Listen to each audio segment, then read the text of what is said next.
Good evening. Welcome back to the Proving Grounds. Here tonight, we're going to go ahead and I'm going to show you how to properly and safely field strip an AR-15 rifle. Everybody seems to have these days, but nobody seems to know how to use one.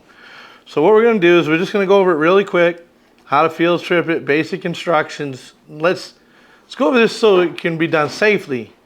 There's a lot of people buying rifles, especially AR-15 sporting rifles. They just don't know how to use them, and they're just like any other tool. If you use them incorrectly, they can hurt you or somebody else. So let's just go over this really quick. All right, so here it is. This is just a standard AR-15 rifle. It's a Smith & Wesson M&P. It's not a super expensive rifle. So the first step, anytime you clean any rifle, anything you do, you open the bolt, you inspect the chamber visually and physically. There's no magazine inserted into this. So I'm looking into the chamber. I can see that it's not loaded. I'm going to stick my finger into the chamber. I'm going to see that there's nothing hung up in the chamber. Now when you're doing this, you need to be very careful not to hit that slide release, because if your finger's in the chamber and you hit the slide release, that's going to hurt. So just keep your hand away from the slide release. What you want to do is just want to pull that down, open that up, look at it visually, physically inspect it, make sure there's nothing in the weapon, set it down. The next thing you want to do is you want to make sure that anytime you're handling a weapon, cleaning it, disassembling it, reassembling it, inspecting it, that there's no ammunition at your workstation. There should never be ammunition while you're cleaning a weapon in the vicinity of the weapon. That will prevent you from having an accident, shooting it, negligent discharge, hurting yourself, somebody else. You don't want to do those things. So, okay. So now there's no ammunition in the rifle. There's no rounds near it. We're going to go ahead and close the bolt. Next thing you want to do is there's a pin here at the rear of the receiver. You push it from the back side. You pull it straight out. It's going to break it down in half to what they call shotgun style. Then you can pull on your charging handle straight to the back, and you can remove your bolt. Put your bolt in your bolt carrier group onto the table, pull your charging handle out, it'll come up all the way to the back, then you just push down on it. It'll slide right out. When you're done with that, you can push the pin on the front of the lower receiver, and you can pull that straight out just the way you did the back one. Now you pull it into two sections. You set that down and you set that down. For field stripping and cleaning, basic cleaning beyond an armorer, this is about as far as you want to take the upper and lower receiver down, okay? So now we're going to get into the bolt carrier group, the bolt, and the firing pin.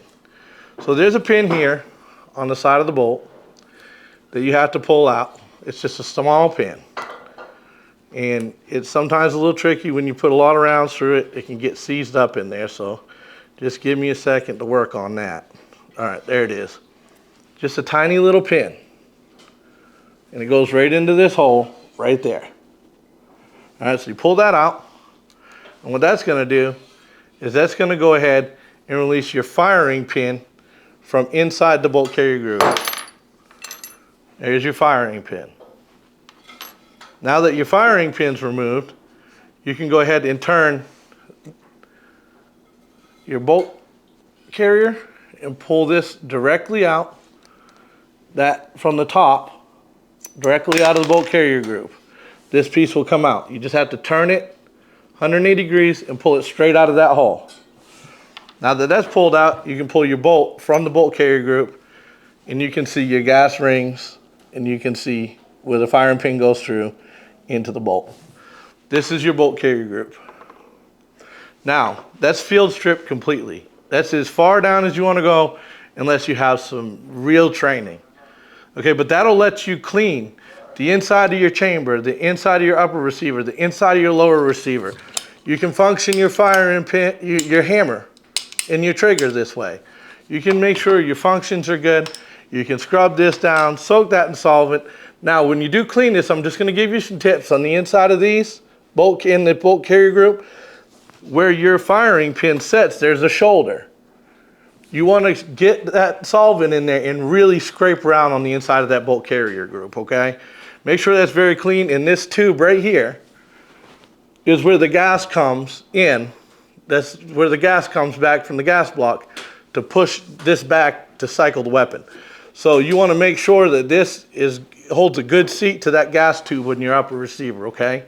I know a lot of you aren't going to understand what that means, but just the basic steps that I just followed to break it down, you can put it back together the same way. So the first things first, the bolt goes in. Now what you want to do is you want to find where that carrier pin goes in, put that in there.